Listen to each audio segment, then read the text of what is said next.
Video kali ini masih tentang gadget, yaitu speaker buds dari Duolink. Speaker ini cukup unik. Kenapa saya bilang unik? Nanti kalian tahu. Sebelumnya mari kita unboxing. Speaker kecil ini beratnya 212 gram dan sudah support USB Type-C untuk charging. Box yang rasanya di tangan sangat berkualitas, lumayan berat juga, dan hardcover membuat produk ini kelihatan wow. Mungkin di antara kalian ada yang tanya, kenapa kok ada ear tipsnya ya? Nanti kalian tahu kenapa ada rubber ear tips as well. Of course, pastinya setiap gadget pasti ada manual book. Itu sudah wajib di dalam box.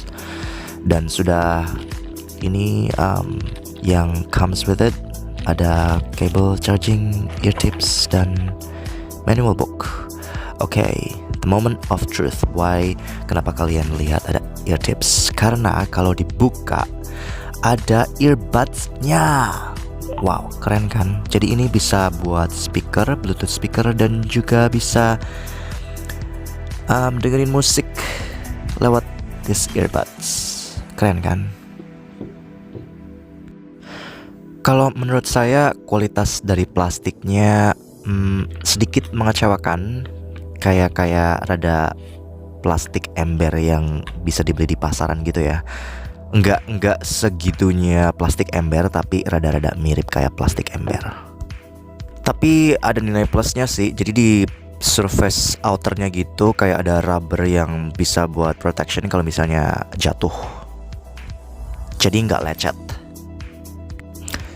Speaker bud ini saya beli di indiegogo.com. Waktu itu kalau nggak salah, kalau di sini saya bayarnya 90 Australian dollar kalau nggak salah ya. Soalnya waktu itu harganya pakai USD kalau nggak salah 70 deh. Jadi di Australiain jadinya 90. Seperti biasa ya, dari Cina. Produk ini dari Cina. Dilihat dari box di belakangnya sih dari Shenzhen, Guangdong, Cina. Production address. Manufacturernya juga same, Shenzhen, dari Cina juga. Desainnya itu reminds me banget sama produk Bose yang micro. Kayaknya rip off deh dari micro. Cuman mereka itu dibedain dikit dengan cara dibelah dua lalu dikasih earbuds. Oh my god, too obvious.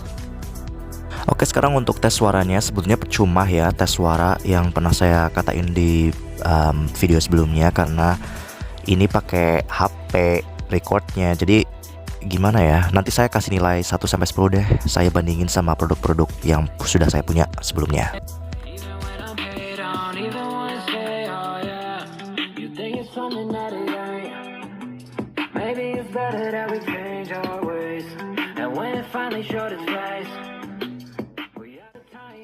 Dan asiknya lagi produk ini tuh kan bisa dibelah jadi dua tuh. Nanti bisa kalau misalnya kalian nonton film Netflix lah, Disney Plus lah, nanti lewat tablet. Jadinya gitu. Jadi bisa kayak stereo gitu, ada left and right.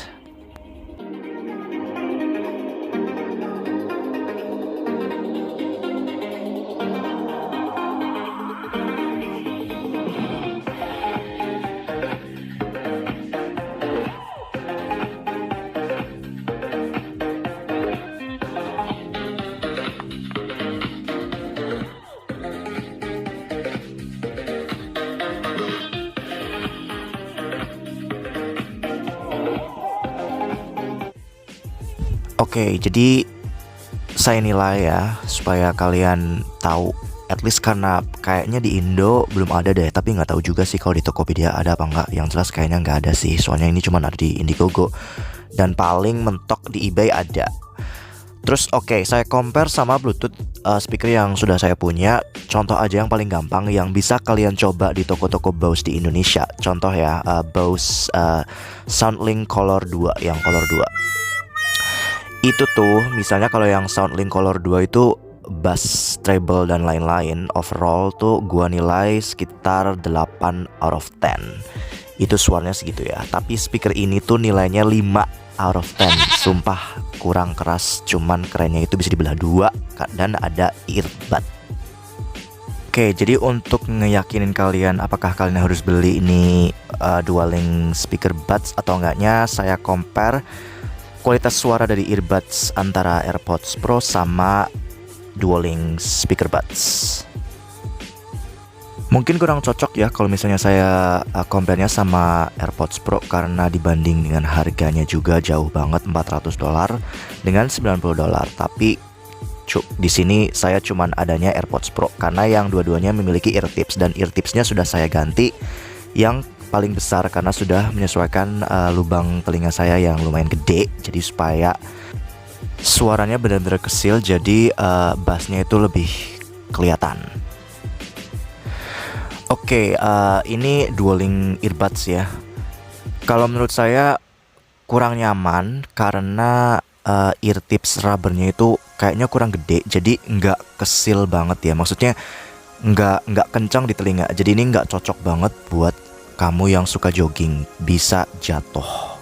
Dan parahnya lagi, ini tuh touchnya itu sensitif banget. Jadi kalau setiap kalian mau masukin ke telinga kalian tuh ke pause, terus habis itu dipegang lagi, play lagi, terus pause lagi, play lagi. Aduh, ribet deh.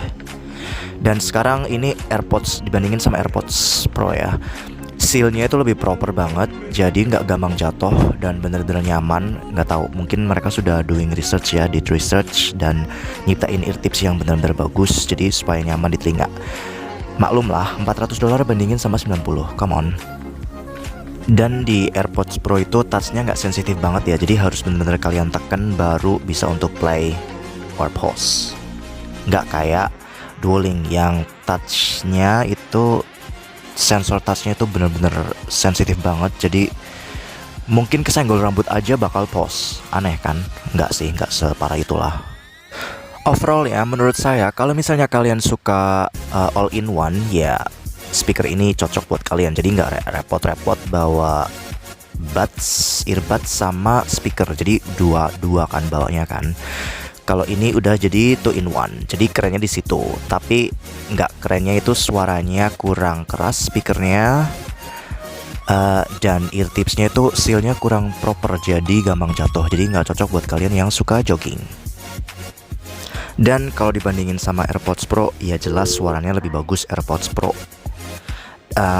Seharusnya saya nggak compare sama AirPods Pro ya, tapi ya lagi yang seperti pernah saya katakan, saya nggak punya AirPods yang lain, nggak punya yang merek lain. Jadi ya itulah, pokoknya ini speakernya it's okay lah. Kalau untuk kalian yang cuma ada budget 900.000 ya bisa beli ini, dan kerennya lagi udah plus sama earbuds, jadi bagusnya di situ. Dan plus lagi bisa dibelah di dua kan, jadi bisa stereo gitulah, left and right, jadi keren. Oke deh, thank you guys, thanks for watching.